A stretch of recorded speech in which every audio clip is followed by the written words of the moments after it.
नमस्कार मित्रों, स्वागत है आपका हमारे अमृत विचारधारा यूट्यूब चैनल में।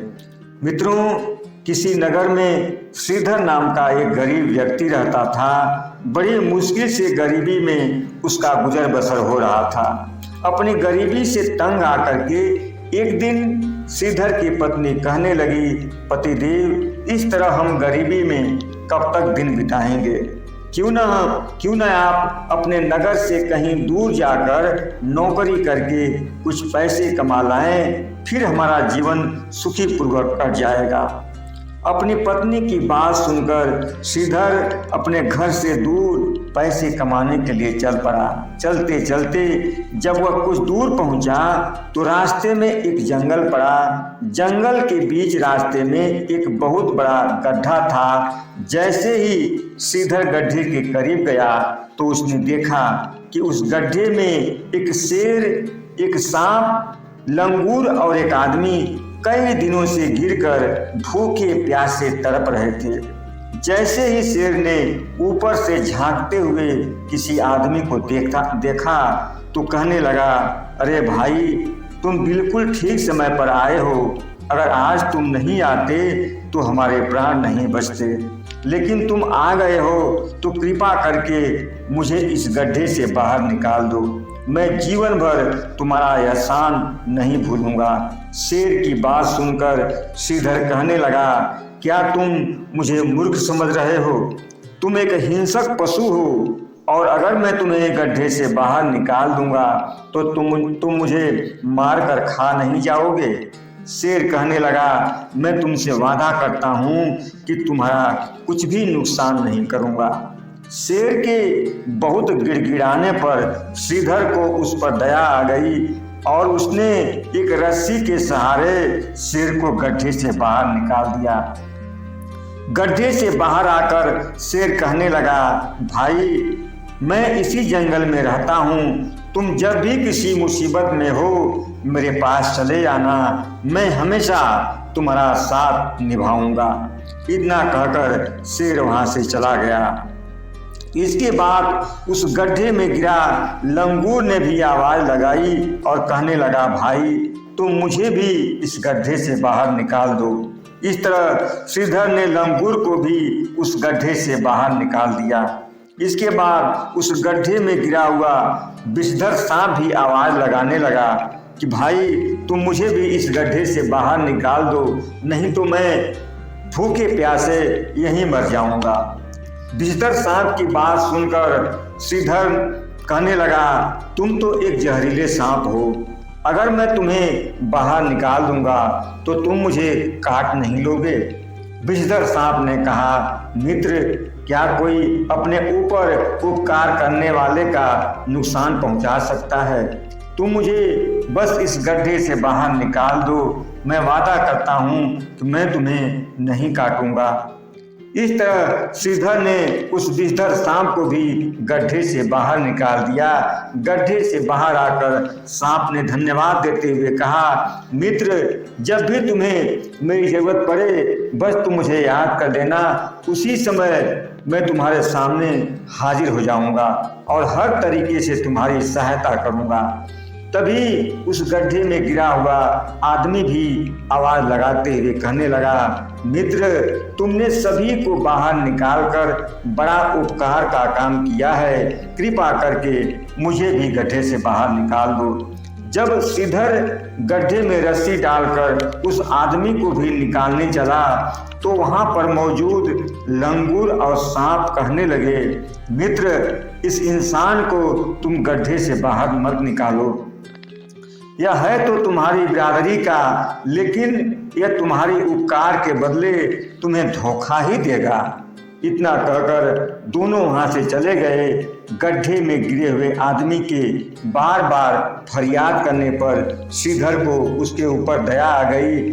उसने उसे भी बाहर निकाल दिया। बाहर आकर वह व्यक्ति श्रीधर को बहुत धन्यवाद दिया और कहने लगा, मित्र, मैं एक सुनार हूँ। मैं पास के एक गांव में रहता हूँ। तुम्हें जब भी मेरी जरूरत पड़े मेरे पास चले जाना, मैं जीवन भर तुम्हारा साथ दूंगा। इतना कहकर वह सुनार भी वहां से चला गया। इसके बाद श्रीधर आगे बढ़ा और चलते चलते वह एक सेठ की दुकान पर पहुंचा। वहां पहुंचकर वह सेठ से नौकरी मांगने लगा, लेकिन सेठ ने नौकरी देने से मना कर दिया।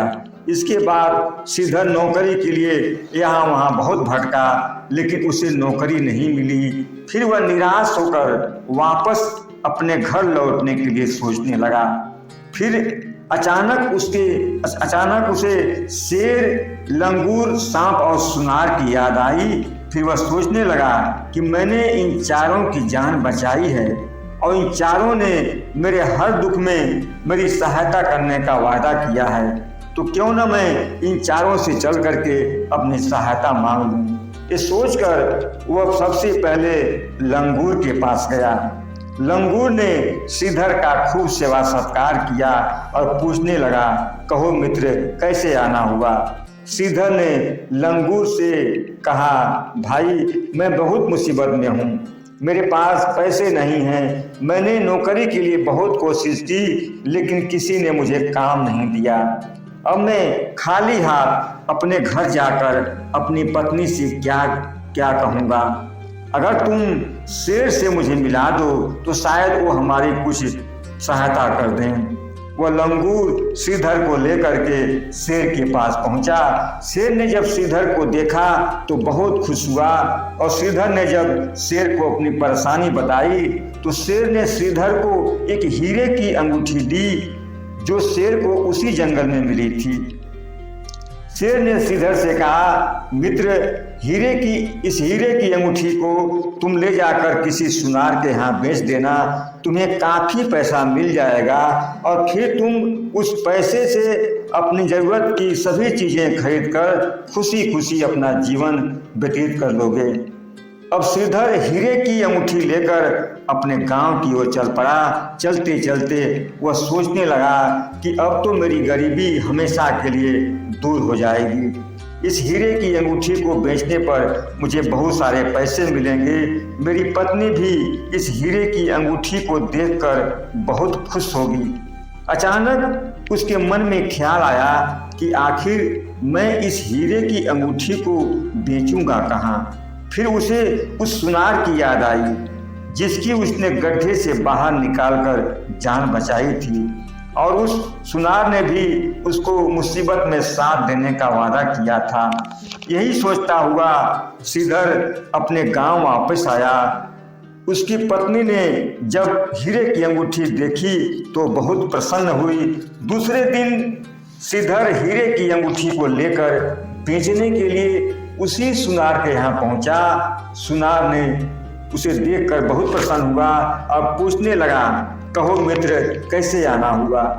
फिर श्रीधर ने उसे हीरे की अंगूठी देते हुए कहा कि मैं इसे बेचने के वास्ते तुम्हारे पास आया हूँ। मैं चाहता हूँ कि तुम इसे अच्छे दाम में बिकवा दो। जब सुनार ने हीरे की अंगूठी देखी तो चौंक पड़ा। वो सोचने लगा कि यह कीमती हीरे की अंगूठी इस गरीब आदमी के पास कहाँ से आई।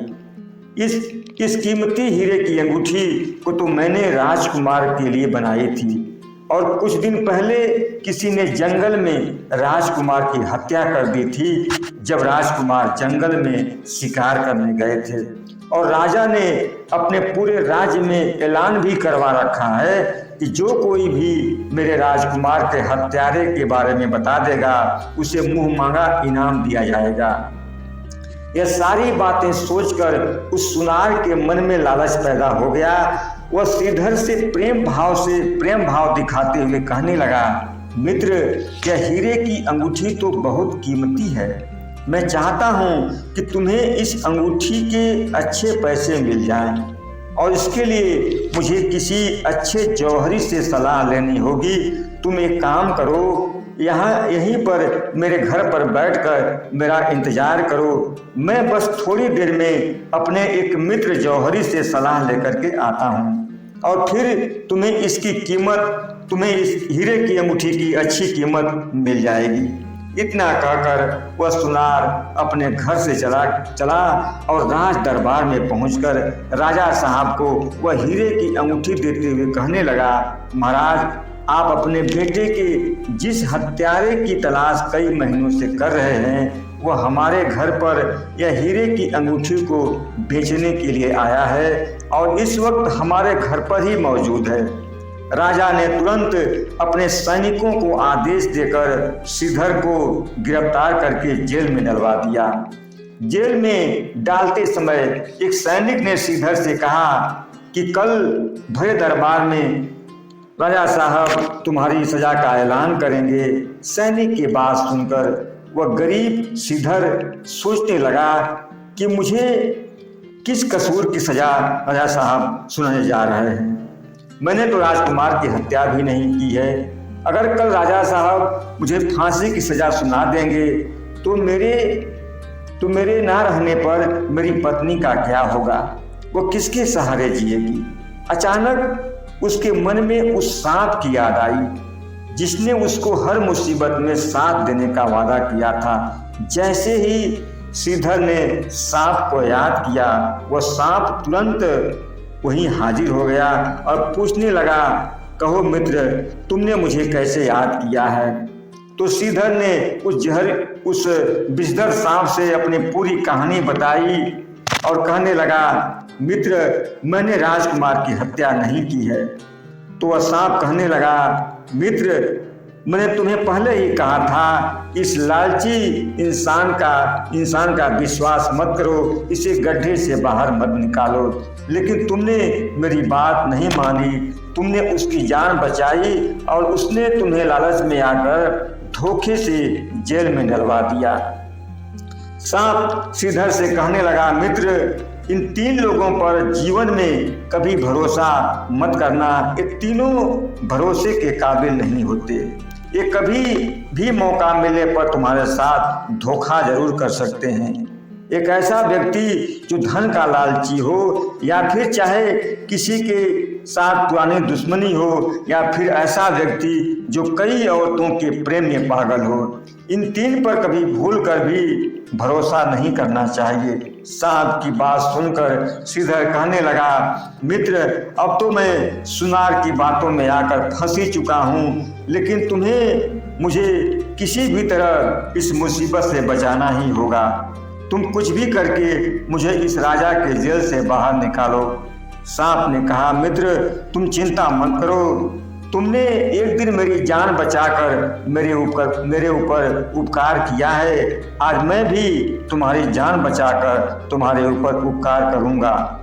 वो विषधर सांप ने फिर कहा, कल मैं महल के अंदर जाकर रानी जी को डस लूंगा। इसके बाद राजा साहब चाहे कितने भी वैद्य को बुला कर कोई भी इलाज करा लें, लेकिन रानी का जहर नहीं उतरेगा। और मैं तुम्हें एक मंत्र बता देता हूँ, इस मंत्र को 5 बार पढ़कर अपने मन में पढ़ करके और तुम अपना हाथ रानी के सिर पर रख देना, रानी का जहर तुरंत उतर जाएगा। वह पूरी तरह स्वस्थ हो जाएंगी और राजा साहब खुश होकर तुम्हें जेल से आज़ाद कर देंगे। इतना कहकर सांप ने श्रीधर को वह मंत्र बता दिया और दूसरे दिन सांप ने महल के अंदर जाकर जैसे ही रानी को काटा, राजा के महल में चारों तरफ हाहाकार मच गया। राजा ने अपने राज्य में ऐलान करवा दिया, जो भी रानी साहिबा को ठीक करेगा उसे मुंह मांगा इनाम दिया जाएगा। दूर दूर से तमाम वैद्य हकीम आए और तमाम तरह की जड़ी बूटियों से रानी साहिबा का इलाज किया, लेकिन किसी भी दवा का प्रभाव रानी के ऊपर नहीं हुआ। उनकी तबीयत और भी खराब होने लगी। तभी जेल में बंद श्रीधर ने राजा के एक सैनिक को अपने पास बुलाकर कहा, भाई, जाकर अपने महाराज को बोल दो कि अगर वो कहें तो मैं रानी जी को ठीक कर सकता हूँ। वह सैनिक हंसते हुए श्रीधर से कहने लगा, क्या तुम मुझे और राजा साहब को मूर्ख समझ रहे हो? नगर के इतने बड़े बड़े वैद्य हकीम रानी जी का इलाज करके हार गए और रानी जी का जहर नहीं उतार सके, और तुम एक मामूली आदमी कह रहे हो कि मैं रानी जी को ठीक कर सकता हूँ। श्रीधर ने कहा, अरे भाई, एक बार तुम राजा साहब से मेरा संदेश तो पहुँचा दो। श्रीधर के बार बार आग्रह करने पर वह सैनिक राज दरबार में जाकर और महाराज से बोला, महाराज जेल में बंद एक कैदी रानी साहिबा को ठीक करने की बात बताकर मुझे आपके पास भेजा है। राजा ने तुरंत उस सैनिक को आदेश दिया कि उस कैदी को जेल से निकालकर यहाँ पर लाया जाए। जैसे ही श्रीधर को रानी के पास लाया गया, उसने अपने मन में कुछ बोलकर अपना हाथ रानी के सिर पर रखा। रानी तुरंत उठकर बैठ गई जैसे उन्हें कुछ हुआ ही नहीं था। पूरे महल में फिर से चारों तरफ खुशियां ही खुशियां बिखर गईं। राजा ने प्रसन्न होकर श्रीधर को आज़ाद कर दिया और सुनार को पकड़कर जेल में डाल दिया। जब राजा से ढेर सारा इनाम लेकर श्रीधर अपने घर जाने लगा तो विषधर सांप ने एक बार फिर कहा, मित्र मेरी बात कभी मत भूलना। धन के लालची, पुराने बैरी और कई औरतों के प्रेमी, इन तीनों के ऊपर कभी जीवन में भरोसा मत करना। ये तुम्हें मौका मिलते ही धोखा जरूर देंगे। मित्रों, यदि यह कहानी आपको पसंद आई हो तो आप हमारे चैनल को लाइक और सब्सक्राइब जरूर कर दीजिएगा। धन्यवाद।